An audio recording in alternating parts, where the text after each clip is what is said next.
สวัสดีค่ะคุณผู้ชม ตรวจสอบสภาพอากาศประจำวันที่ 9 พฤศจิกายน 2562 กรมอุตุนิยมวิทยาพยากรณ์อากาศ 24 ชั่วโมงข้างหน้า ประเทศไทยตอนบนอากาศเย็นในตอนเช้ากับมีลมแรง อุณหภูมิจะลดลง 2-4 องศาเซลเซียส โดยในภาคเหนือมีฝนฟ้าคะนองบางแห่ง สำหรับภาคใต้มีฝนตกต่อเนื่องและมีฝนตกหนักบางแห่ง อันหนึ่งในช่วงวันที่ 13-15 พฤศจิกายน 2562 บริเวณความกดอากาศสูงกำลังค่อนข้างแรง อีกระลอกจากประเทศจีน จะแผ่เสริมลงมาปกคลุมประเทศไทยตอนบน ซึ่งจะทำให้ประเทศไทยตอนบนมีฝนฟ้าคะนองในระยะแรก หลังจากนั้นอุณหภูมิจะลดลง โดยมีอากาศเย็นลงและมีลมแรง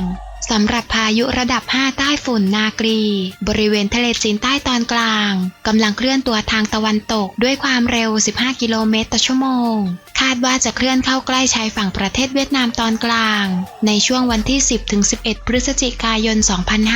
2562 โดยพายุนี้จะมีผลกระทบต่อประเทศไทยในช่วงวันที่ 11-13 พฤศจิกายน 2562 ซึ่งจะทำให้บริเวณภาคตะวันออกเฉียงเหนือและภาคเหนือมีฝนตกเล็กน้อยถึงปานกลางบางพื้นที่สภาพอากาศในแต่ละภาคของเช้าวันนี้จนถึงเช้าวันพรุ่งนี้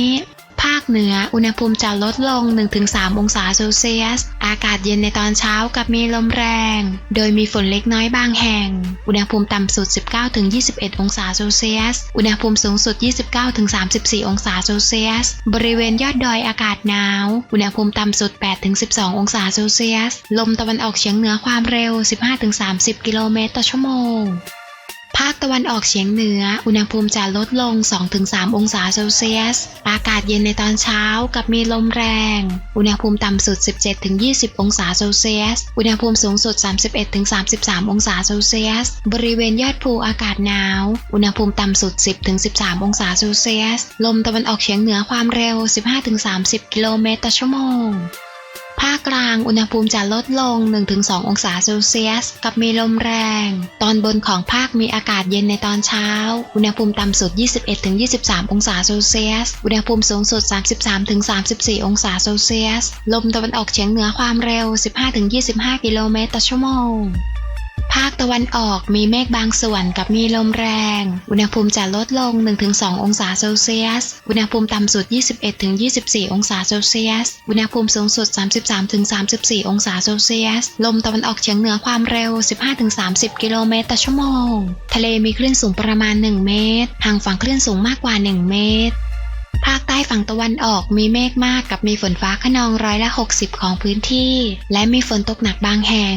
บริเวณจังหวัดสุราษฎร์ธานีนครศรีธรรมราชพัทลุงสงขลาปัตตานียะลาและนราธิวาสอุณหภูมิต่ำสุด 22-25 องศาเซลเซียสอุณหภูมิสูงสุด 31-34 องศาเซลเซียสตั้งแต่จังหวัดสุราษฎร์ธานีขึ้นมาลมตะวันออกเฉียงเหนือความเร็ว 15-30 กิโลเมตรต่อชั่วโมงทะเลมีคลื่นสูงประมาณ 1 เมตรบริเวณที่มีฝนฟ้าคะนองคลื่นสูงมากกว่า 1 เมตรตั้งแต่จังหวัดนครศรีธรรมราชลงไปลมตะวันตกเฉียงใต้ความเร็ว 15-35 กิโลเมตรต่อชั่วโมงทะเลมีคลื่นสูง 1-2 เมตรบริเวณที่มีฝนฟ้าคะนองคลื่นสูงมากกว่า 2 เมตรภาคใต้ฝั่งตะวันตกมีเมฆมากกับมีฝนฟ้าคะนอง60%ของพื้นที่และมีฝนตกหนักบางแห่งบริเวณจังหวัดระนองพังงาภูเก็ตกระบี่ตรังและสตูลอุณหภูมิต่ำสุด 22-25 องศาเซลเซียสอุณหภูมิสูงสุด 31-33 องศาเซลเซียสลมตะวันตกเฉียงเหนือความเร็ว 15-30 กิโลเมตรต่อชั่วโมงทะเลมีคลื่นสูงประมาณ 1 เมตรบริเวณที่มีฝนฟ้าคะนองคลื่นสูงมากกว่า 1 เมตรสำหรับกรุงเทพมหานครและปริมณฑลมีเมฆบางส่วนกับมีลมแรงอุณหภูมิจะลดลง 1-2 องศาเซลเซียสอุณหภูมิต่ำสุด 23-24 องศาเซลเซียสอุณหภูมิสูงสุด 32-34 องศาเซลเซียสลมตะวันออกเฉียงเหนือความเร็ว 10-25 กิโลเมตรต่อชั่วโมงค่ะหากท่านชื่นชอบคลิปนี้อย่าลืมคอมเมนต์กดไลค์กดแชร์และอย่าลืมกดติดตามช่องของเราด้วยนะคะสำหรับคลิปนี้ลากันไปก่อนสวัสดีค่ะ